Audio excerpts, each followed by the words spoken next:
আগের দিন পর্যন্ত ইতিহাসে আমরা পড়েছি, লাস্ট পড়েছি পলাশির যুদ্ধ। আচ্ছা, পলাশির যুদ্ধ কত সালে হয়েছিল?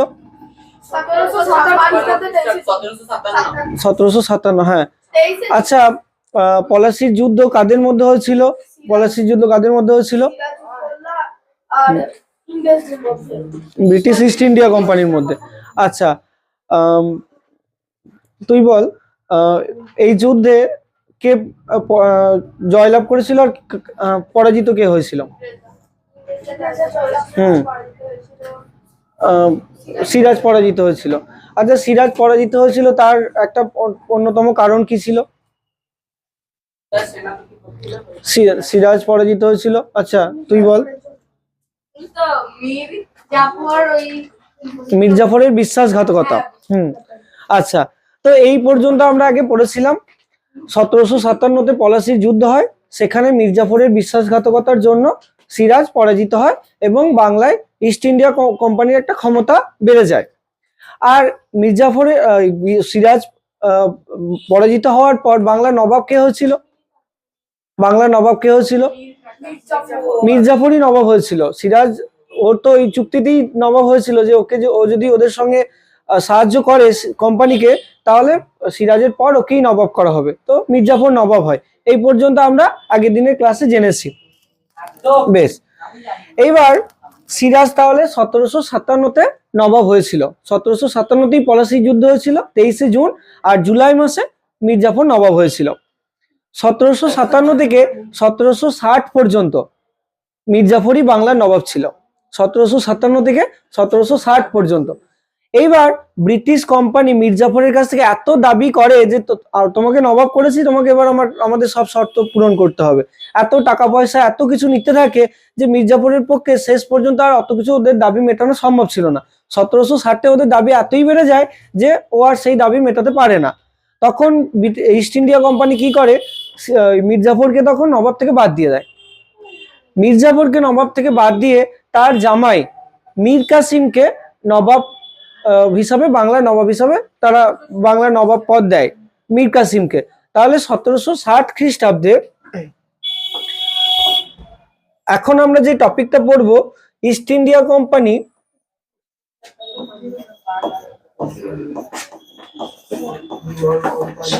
ইস্ট ইন্ডিয়া কোম্পানি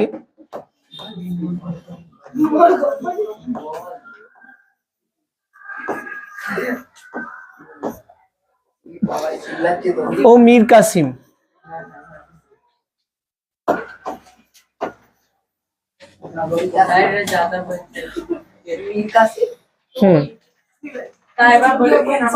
আচ্ছা, টপিকটা হচ্ছে ইস্ট ইন্ডিয়া কোম্পানি ও মীর কাসিম, নবাব মীর কাসিম। আচ্ছা, তো মীর জাফরের পর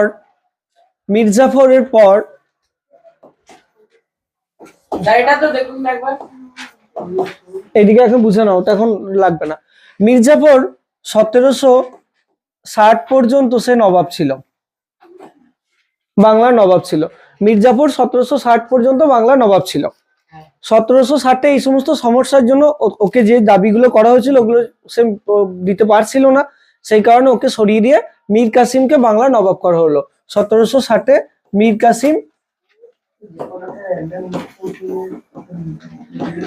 কাসিম বাংলার নবাব হয়।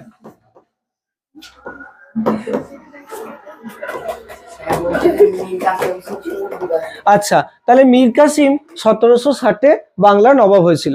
1760-এ মীর কাসিম বাংলার নবাব হয়। এইবার শুরুর দিকে মীর কাসিমের সঙ্গে কোম্পানির ভালো সম্পর্ক ছিল।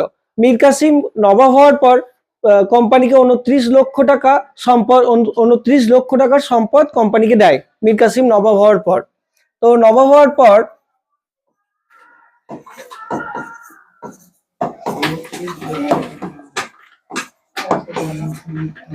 মীর কাসিম নবাব হওয়ার পর কি কি হয় দেখো, সে 29 লক্ষ টাকা সম্পদ, 29 লক্ষ টাকার সম্পদ কোম্পানিকে দিয়েছিল, মীর কাসিম কোম্পানিকে দিয়েছিল। আর বাংলার কিছু অঞ্চলের জমিদারি কোম্পানিকে দিয়েছিল।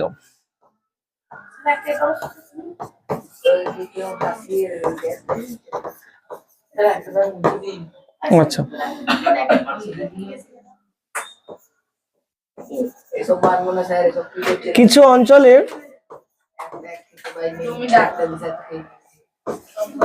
কিছু অঞ্চলে জমিদারি কোম্পানিকে দেওয়া হয়েছিল।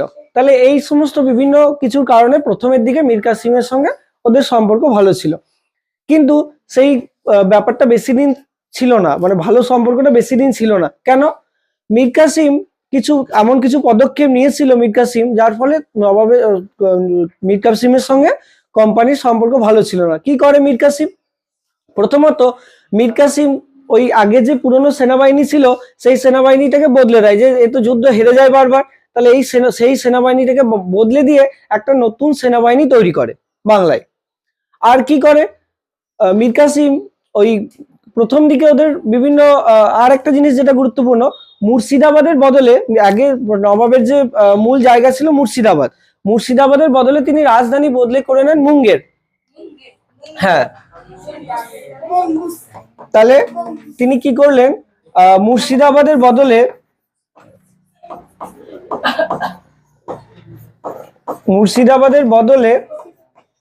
রাজধানী কোথায় করলেন? কথা নয়, রাজধানী কোথায় করেছিলেন? মুঙ্গের।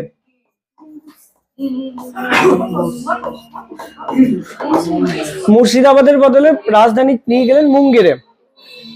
আর তিনি একটা নতুন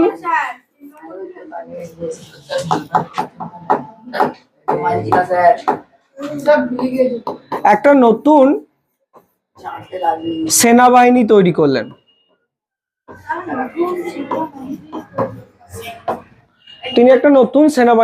করলেন। তো প্রথমের দিকে কোম্পানিগুলোকে গুরুত্ব দেয়নি, যে ঠিক আছে ও নবাব হয়েছে, নতুন নতুন কিছু কাজকর্ম করছে, ঠিক আছে, কোনো অসুবিধা নেই। কিন্তু ধীরে ধীরে এই ব্যাপারটা একটা তাদের মধ্যে দ্বন্দ্বে পরিণত হয়। তো কি হয়, ব্রিটিশ ইস্ট ইন্ডিয়া কোম্পানি তো একটা ছাড়পত্র পেয়েছিল মুঘল সম্রাটের কাছ থেকে, সেই ফারুক সিয়ারের ফরমানে যে ব্যবসা বাণিজ্য করার একটা ছাড়পত্র। এইবার আমরা আগেও দেখেছি সিরাজের সঙ্গে সেই একই কারণে ঝামেলা হয়েছিল। কি করতো, কোম্পানি ছাড়পত্র পেয়েছিল কিন্তু কোম্পানির কোনো কর্মচারী কিন্তু ছাড় পায়নি। ওরা কি করতো, কোম্পানির ছাড় তো নিতই, পাশাপাশি ওই কোম্পানিতে কাজ করতে এমন বিভিন্ন কর্মচারী তাদের নিজেদের ব্যক্তিগত ব্যবসার কাজে ওই ছাড়পত্র কাজে লাগিয়ে এক্সট্রা সুবিধা নিত। সেটাই এই মীর কাসিমের সময় হয়। এবার মীর কাসিমের সঙ্গে সেই কারণে বিভিন্ন কর্মচারীদের ঝামেলা হয়। এবার মীর কাসিম কি করে, যে ওর কাছে তো আর ক্ষমতা নেই যে ছাড়পত্রটা কিন্তু বাদ দিয়ে দেবে। ও কি করে, যে ঠিক আছে ওর তো এমনিতেই ক্ষতি হচ্ছে, কোম্পানি মানে ট্যাক্স দিচ্ছে না, কোম্পানির কর্মচারীরাও মানে ট্যাক্স ফাঁকি দিচ্ছে।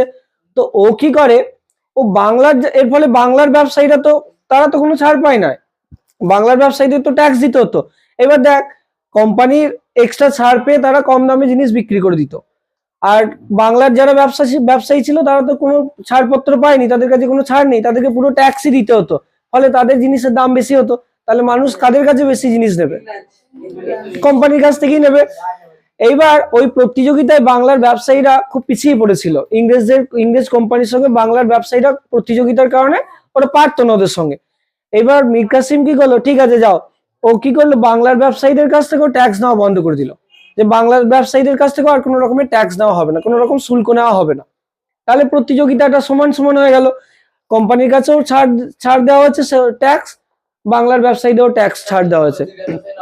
এবার ওদের দিক থেকে ঠিক আছে, ভালো হলো, বাংলার ব্যবসায়ীরা একটু সুবিধা পেলো, কিন্তু মানে নবাবের তো একদমই রাজকোষ ফাঁকা হয়ে গেল, সে তো কোনো ট্যাক্সই পাচ্ছে না, আর ট্যাক্স যদি না পায় তাহলে সে কি করে বাংলার শাসন করবে? তো তার সমস্যা হলো। কিন্তু ঠিক আছে, এইসবের মধ্যে 1763 খ্রিস্টাব্দে 1763 খ্রিস্টাব্দে মীর কাসিমের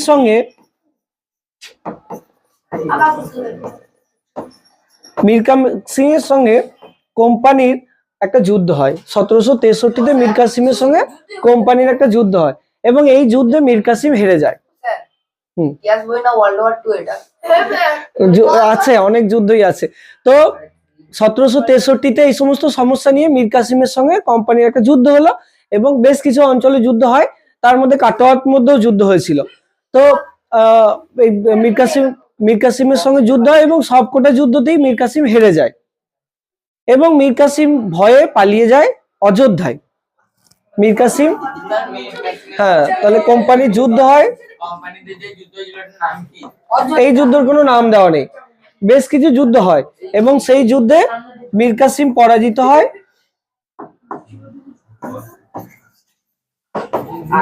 মীর কাসিম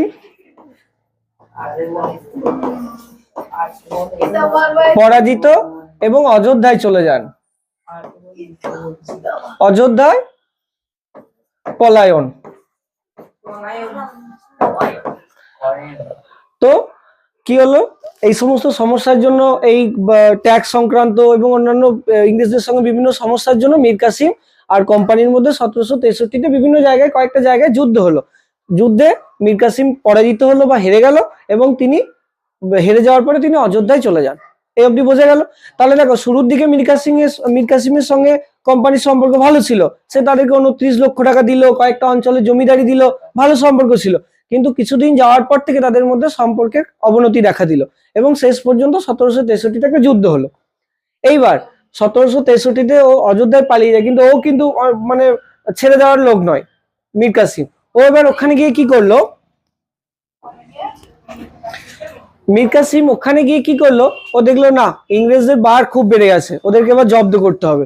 ও কি করলো, অন্যান্য কয়েকটা রাজাদের সঙ্গে গিয়ে ব্যাপারটাকে নিয়ে আলোচনা করলো। প্রথম কথা, অযোধ্যার যে নবাব সেই সময় ছিল, তার নাম ছিল সুজা-উদ-দৌলা। তিনি অযোধ্যার নবাব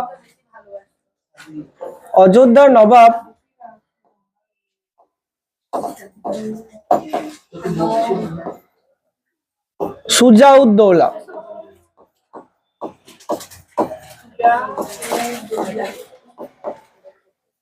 অযোধ্যার নবাব সুজা-উদ-দৌলা, কথা নয়, অযোধ্যার নবাব সুজা-উদ-দৌলা আর বাংলার নবাব মীর কাসিম।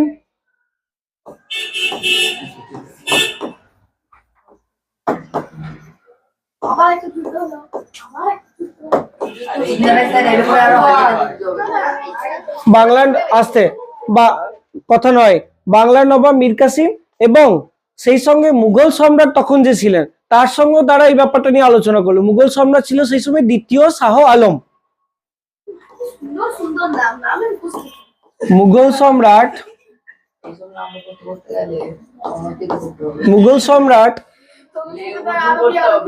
দ্বিতীয়, আসতে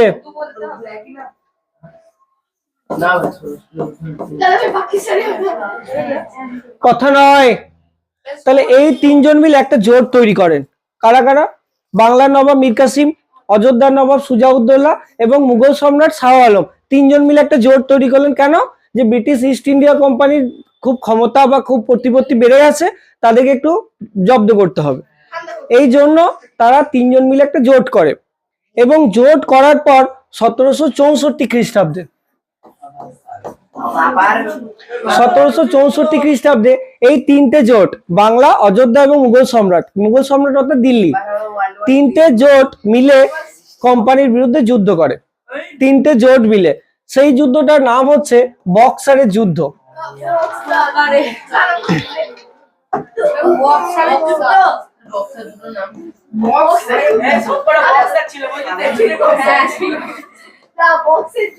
কথা নয় তো, এই কথা বলতে নিষেধ করা হয়েছে তো, এত কথা কেন হচ্ছে অপ্রয়োজনীয়? তো হ্যাঁ, মানে ওই সুলতান যারা ছিল, সুলতান মুঘল সম্রাট, তাদের নাম প্রথম দ্বিতীয় এরকম কেন হতো? ওরা কি দুই জনা করে ছিল? না, একই নামের অনেক ব্যক্তি থাকতো, অনেক রাজা থাকতো, সেই কারণে প্রথম দ্বিতীয় এরকম হতো। আচ্ছা, তাহলে তিনটে জোটের সঙ্গে কোম্পানির বক্সারের যুদ্ধ হলো। কাদের কাদের মধ্যে হলো? ইস্ট ইন্ডিয়া কোম্পানির সঙ্গে বাংলার নবাব মীর কাসিম, অযোধ্যার নবাব সুজা-উদ-দৌলা এবং মুঘল সম্রাট দ্বিতীয় শাহ আলমের এই যুদ্ধটা হয়েছিল। যুদ্ধটার নাম বক্সারের যুদ্ধ। হয়েছিল কত সালে? 1764। দুঃখজনক ব্যাপার, এই যুদ্ধ কোম্পানি জিতে গিয়েছিল এবং এই তিনটে জোটই হেরে যায়।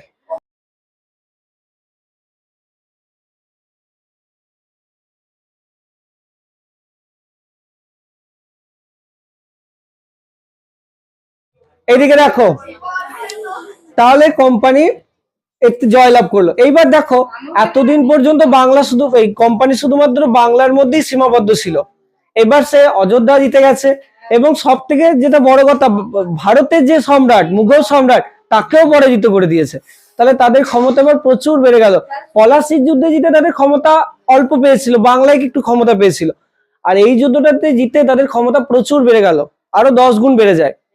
এইবার তারা একদিকে তো বাংলার ক্ষমতা পেলই, অন্যদিকে অযোধ্যার ক্ষমতাও তারা পেয়ে গেল।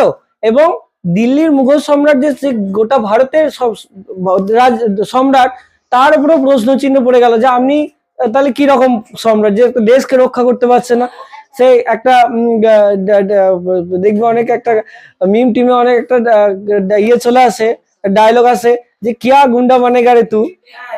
তো ইস্ট ইন্ডিয়া কোম্পানিও তাহলে ওকে বলবে যে কিয়া রাজা বানেগা রে তু, এরকম ব্যাপার।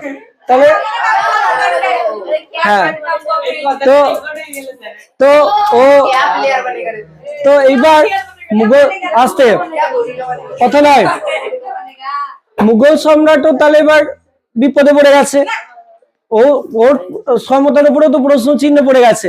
এইবার কোম্পানির সঙ্গে মুঘল সম্রাটের সেই কারণে একটা চুক্তি হয় যে ঠিক আছে তোমরা জিতেছো, তোমাদের সঙ্গে একটা চুক্তি হোক। তো কি চুক্তি হয়? এই যুদ্ধে হেরে যাওয়ার পর 1765 খ্রিস্টাব্দে আসতে 1764 তো যুদ্ধ হলো এবং হেরে গেল, বক্সারের যুদ্ধে কোম্পানি জয়লাভ করলো। এবং এটা একটা কোম্পানি, এটা যেমন এখন টাটা কোম্পানি, তারপরে রিলায়েন্স কোম্পানি, ওটা ছিল ইস্ট ইন্ডিয়া কোম্পানি। একটা আসতে কথা নয়, তো 1765 এত কথা বলছিস কেন?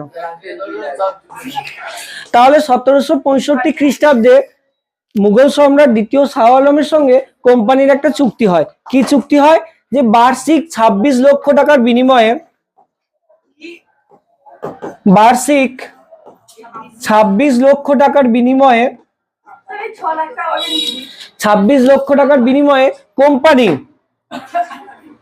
বাংলা, বিহার,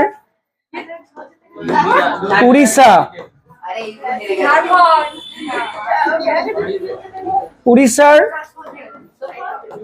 দেওয়ানি লাভ করবে।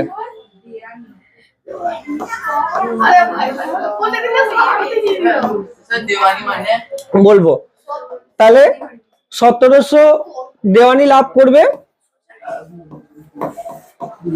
কোম্পানি।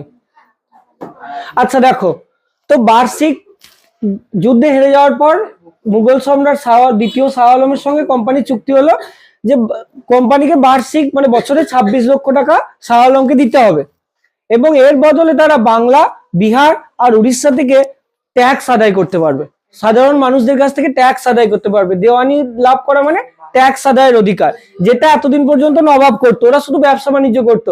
এবার ওদেরকে দেওয়া হলো ট্যাক্সের দায়িত্ব, ওরা তো ব্যবসা বাণিজ্য করবেই, তার পাশাপাশি বাংলা, বিহার, উড়িষ্যা এই 3টে জায়গার ট্যাক্স বা রাজস্ব আদায় করবে। এই অধিকারটাকে বলা হচ্ছে দেওয়ানি লাভ করা। তাহলে এইটা করার পর তাদের ক্ষমতা আরো বেড়ে গেল দেওয়ানি লাভ করার পর, এবং তাদের কাছে তাদের লোভও বেড়ে গেল। তারা এবার ধীরে ধীরে দেখলো যে 3টে জায়গা যখন দখল করে ফেলেছি, ধীরে ধীরে গোটা ভারত থেকেই দখল করে ফেলবো, এইভাবে। আর দেখো কি হয়, এইভাবে তারা দেওয়ানি লাভ করলো। আর দেওয়ানি লাভ করার পর বাংলায় দেখো কি হলো। এবার বাংলায় সেই সময় তো মীর কাসিম তো যুদ্ধে হেরে গেছে, মীর কাসিম পালিয়ে গেছে। এবার আবার সেই সময় বাংলার নবাব করা হয়েছে, আবার সেই পুরনো মির্জাফরকে, বয়স্ক মির্জাফরকে আবার ধরে নিয়ে আসা হয়েছে যে তুমি নবাব হও। তো আবার 1765 বাংলায় মির্জাফর নবাব হয়। আবার মির্জাফর কি নবাব করা হয়। এবার দেখো না, ও তো পালিয়ে গেছে, যুদ্ধে হেরে তো পালিয়ে গেছে, ও আর বাংলায় আসেইনি, ও পালিয়ে গেছে। এবার মির্জাফরকে আবার নবাব করা হয়। এবার দেখো বাংলায় দু রকমের শাসন ব্যবস্থা চালু হলো। কি রকম? একদিকে রাজস্ব আদায় করবে কে? East India Company. আর তাহলে নবাব কি করবে? নবাব আইন শৃঙ্খলা বজায় রাখার দায়িত্ব নেবে। তাহলে একদিকে আইন শৃঙ্খলা বজায় রাখবে নবাব, আর রাজস্ব আদায় করবে বা ট্যাক্স আদায় করবে কোম্পানি। দেখো বাংলার 2 রকমের শাসন ব্যবস্থা চালু হলো, দুটো নবাব এবং কোম্পানি দুজনের হাতে দু রকম ক্ষমতা। তো তাহলে কি হলো, এই যে দু রকম ক্ষমতা, একদিকে কি হলো, কোম্পানি কি করবে, কোম্পানি কি করবে, রাজস্ব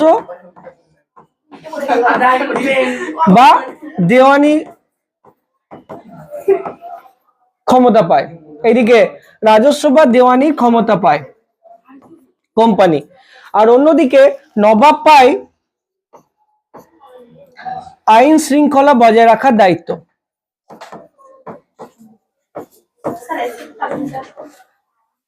আইন শৃঙ্খলা যাকে বলা হয় নিজামত।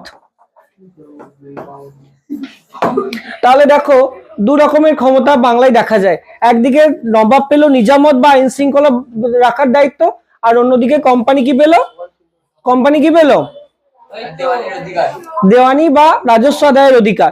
এবার দেখো বাংলায় দুজনের কাছে দু রকম ক্ষমতা, একদিকে কোম্পানির কাছে আছে অর্থনৈতিক ক্ষমতা, কিন্তু তার কোনো দায়িত্ব নেই, সে ট্যাক্স আদায় করবে, তার কোনো বাংলার প্রজাদের প্রতি তার কোনো দায়িত্ব নেই। আর অন্যদিকে নবাবের কাছে আছে অনেক দায়িত্ব, কেউ হয়তো মেরে মাথা ফাটিয়ে চলে এলো, নবাবের কাছে চলে এলো, তাকে বিচার করতে হবে। কেউ কারো জমি দখল করে নিল, বিচার করতে হবে নবাবকে, কিন্তু তার কাছে কোনো অর্থনৈতিক ক্ষমতা নেই, কার কাছে কোনো টাকা নেই। তাহলে একদিকে কোম্পানি পেয়ে গেল অর্থনৈতিক ক্ষমতা, কিন্তু তার কোনো দায়িত্ব নেই, আর অন্যদিকে নবাব পেল অনেক দায়িত্ব, কিন্তু তার কাছে কোনো টাকা নেই। তাহলে এরকম, তাহলে প্রকৃত ক্ষমতা কার কাছে চলে এলো, কোম্পানির কাছে, যার কাছে বেশি অর্থনৈতিক ক্ষমতা তার কাছেই বেশি ক্ষমতা। তো এইভাবে বাংলার আসতে বাংলায় দু রকম শাসন ব্যবস্থা চালু হলো, যাকে বলা হয় দ্বৈত শাসন ব্যবস্থা।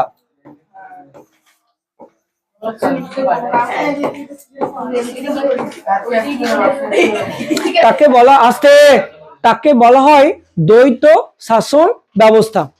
বোঝা গেল কি হলো, মানে দু রকম শাসন ব্যবস্থা, একদিকে কোম্পানি রাজস্ব আদায় করবে, অন্যদিকে নবাব আইন শৃঙ্খলা বজায় রাখবে। এই যে দু রকমের শাসন চালু হলো, এইটাকেই বলা হচ্ছে দ্বৈত শাসন ব্যবস্থা। বোঝা গেছে? বেশ, এইবার দেখো কোম্পানি তো রাজস্ব আদায়ের দায়িত্ব পেল, তাহলে কোম্পানি কি চাইবে, যে সে মানুষের কাছে কম কম রাজস্ব আদায় করবে না বেশি বেশি করে? তার তো কাজই ভারত থেকে টাকা নিয়ে গিয়ে ইংল্যান্ডে নিয়ে যাওয়া। তাহলে সে সাধারণ মানুষদের কাছে নানা রকম অত্যাচার করে, জুলুম করে প্রচুর প্রচুর পরিমাণে রাজস্ব আদায় করতে থাকে। এবার সাধারণ মানুষ, দরিদ্র মানুষ, গরিব মানুষ, চাষি, এরা কি করবে, তারা কষ্টে সুষ্টে ধার করে তারা সেই রাজস্ব কোনো রকমে মিটিয়ে দিত। এইবার এই চলছিল ঠিকঠাকই, 1765 থেকে চলছিল। এবার 1768 সালে, 1768 সাল থেকে একটা সমস্যা শুরু হয়। 1768 সালে বাংলায় প্রচন্ড গরম পড়ে, খরা হয় এবং বৃষ্টি একেবারেই হয় না 1768 সালে। তাহলে কি হয়, খরা হয়,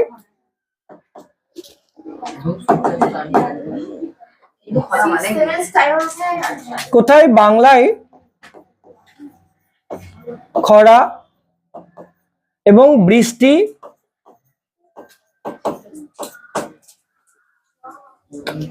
অনাবৃষ্টি।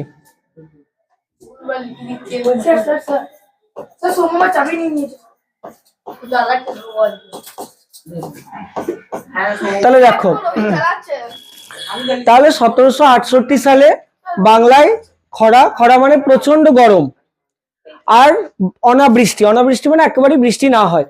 এর ফলে কি হয়, ফসল একেবারেই হয় না। বৃষ্টি যদি না হয়, প্রচন্ড উত্তাপ থাকে, তাহলে ফসল হবে না, তাহলে একেবারেই ফসল হয় না। এবার ফসল হয় না, কিন্তু ইংরেজ কোম্পানি কিন্তু তাই বলে ট্যাক্স নেওয়া বন্ধ করেনি, তারা কিন্তু জোর জুলুম করে সেই ট্যাক্স তাদের ঠিক আদায় করে। মানে কোন রকমে তাদের কাছে যেটুকু খাবার মজুদ ছিল, মানে ধার করে এইসব করে তারা সেই ট্যাক্স দেয়। এরপর আবার 1769 সালে কি হয় দেখো, 1769 সালে আবার চাষিরা একটু আশা নিয়ে আবার নতুন করে চাষবাস করে, বীজ পোতে জমিতে, কিন্তু দুর্ভাগ্যবশত সেই বছরও অনাবৃষ্টি এবং সেই বছরও খরা হয়। তো এই বছরে একই রকম অনাবৃষ্টি। অনাবৃষ্টি তো একই এক বছর অনাবৃষ্টি, কোনো ফসল হয়নি, চাষিদের অবস্থা এমনিতেই খারাপ। দ্বিতীয় বছর হওয়ার ফলে তোমার একদম চরম খারাপ অবস্থা। কিন্তু কিন্তু ইস্ট ইন্ডিয়া কোম্পানি তাতে কিছু যায় আসে না। ওরা কি করেছে, প্রথমে নিজেদের থাকার জন্য, নিজেদের খাওয়ার জন্য কিছু খাদ্য মজুত করে নিয়েছে যাতে ওদের কোনো অসুবিধা না হয়, দিয়ে এবার জোর করে ট্যাক্স আদায় করছে, সে মেরে ধরে একদম ট্যাক্স আদায়। এবার এই যে আসতে, এই যে কথা নয়, এই যে এইভাবে ট্যাক্স আদায় করার ফলে বাংলার যখন 1970 আসে, এই 1770 যখন আসে তখন আর বাংলা এই সময়টা হয় 1176 বঙ্গাব্দ। বাংলা এটা সময়টা হচ্ছে 1176 বঙ্গাব্দ, ইংরাজিতে 1770 খ্রিস্টাব্দ। এই সময় তার মানে দেখো 1769 পরের সালটা। এই সময় আসার পর বাংলার অবস্থা মানে চূড়ান্ত পর্যায়ে খারাপ হয়ে যায়, একদম চারিদিকে হাহাকার লেগে যায় খাবারের জন্য। এতটাই খারাপ অবস্থা হয়ে যায় বাংলার যে মানুষ না খেতে পেয়ে মানুষ খাবারের এতটাই অভাব হয়ে যায়, মানুষ না খেতে পেয়ে নিজেদের বাড়ি ঘর জমি জায়গা গরু বাছুর যা ছিল বিক্রি করে দেয়, নিজেদের বাচ্চা ছেলে মেয়েদের পর্যন্ত বিক্রি করে দেয়, এরকম অবস্থা হয়। এবং শেষের দিকে এমন পরিণতি হয় যে না খেতে পেয়ে এত মানুষ মারা যায় না খেতে পেয়ে, এবং সেই মৃতদেহগুলোকে যারা বেঁচে থাকে তারা সেই মৃতদেহগুলোকে খায়, এরকম অবস্থা। এইরকম অবস্থা হয়েছিল, মানে ওই যেসব হয়তো কোন একটা মানুষ না খেতে পেয়ে মারা গেছে, তার পাশে হয়তো তার ভাই বা দাদা সেই মৃতদেহটাকে কেটে খেয়ে ফেলছে, এরকম অবস্থা, এতটাই অভাব।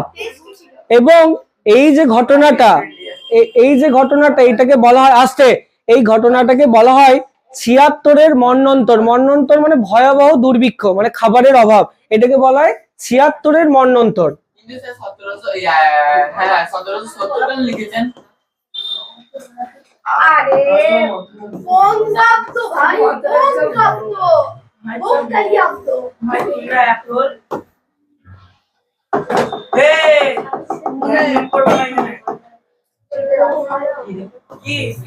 আমার নাম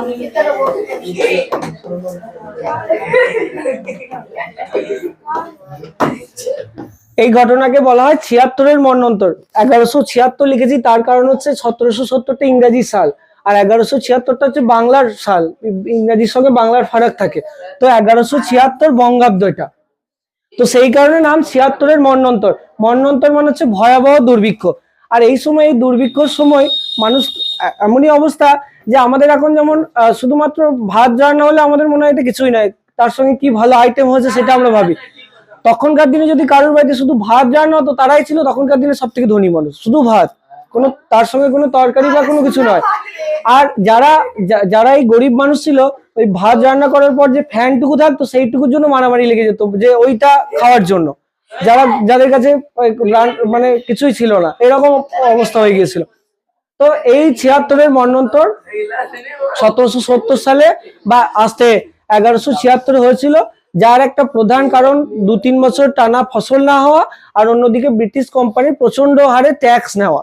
তারা যদি ট্যাক্স না নিত তাহলে এতটা খারাপ পরিস্থিতি হতো না, তাহলে তারা হয়তো কিছু খাবার যেটুকু ছিল সেটুকু দিয়ে তারা কোনো রকমের চালিয়ে নিতে পারতো। কিন্তু একদিকে খাবার ফসল না হওয়া, অন্যদিকে তাদের এই চূড়ান্তভাবে ট্যাক্স নেওয়া, এই দুটোর কারণে এরকম 76-এর মন্বন্তর হয়েছিল। এবং এতে কত মানুষ মারা গিয়েছিল, বাংলায় তখন মানুষ ছিল 3 কোটি, বাংলায় 3 কোটি মানুষের মধ্যে 1 কোটি মানুষ মারা গিয়েছিল, 1 কোটি মানুষ মারা গিয়েছিল। এখন এই যে কিছুদিন আগে করোনা এসেছিল, করোনাতে আমরা দেখি যে প্রচুর মানুষ মারা গিয়েছে। এখানে 2 থেকে 3 লক্ষ মানুষ মারা গিয়েছিল করোনাতে, 2 থেকে 3 লক্ষ। আর এই 76-এর মন্বন্তরে বাংলায় মানুষ ছিল 3 কোটি, 3 কোটি মানুষের মধ্যে 1 কোটি মানুষ মারা যায়, মানে 3 ভাগের 1 ভাগ মানুষ মারা যায়। এর ফলে 3 ভাগের 1 ভাগ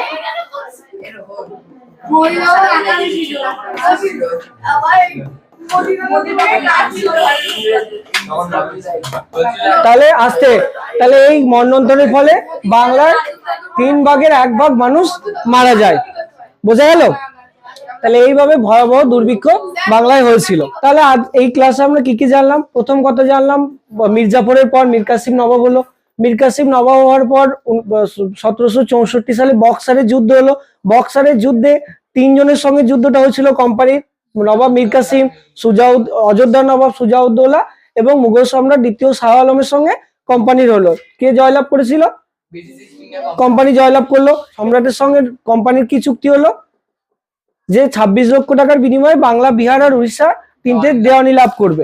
দেওয়ানি লাভের পর তারা বাংলার দেওয়ানি লাভের অধিকার পেল, আর নবাব পেল আইন শৃঙ্খলা বজায় রাখার দায়িত্ব। তারপর দেওয়ানি লাভের অধিকার পাওয়ার পর থেকে তারা বাংলার প্রজাদের কাছ থেকে প্রচুর পরিমাণে ট্যাক্স দিতে থাকে। এরপর আসে 1768 থেকে 1770 সালের এই ভয়াবহ দুর্ভিক্ষর বছর, এবং এটাকে বলা হয় 76-এর মন্বন্তর। বোঝা গেছে?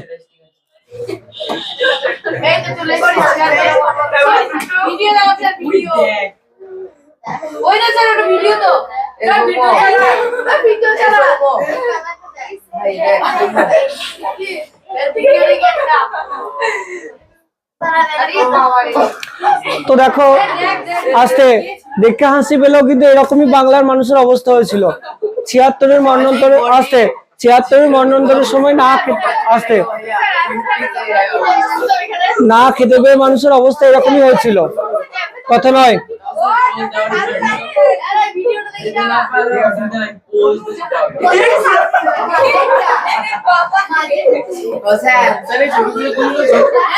আসতে তো কথা নয়।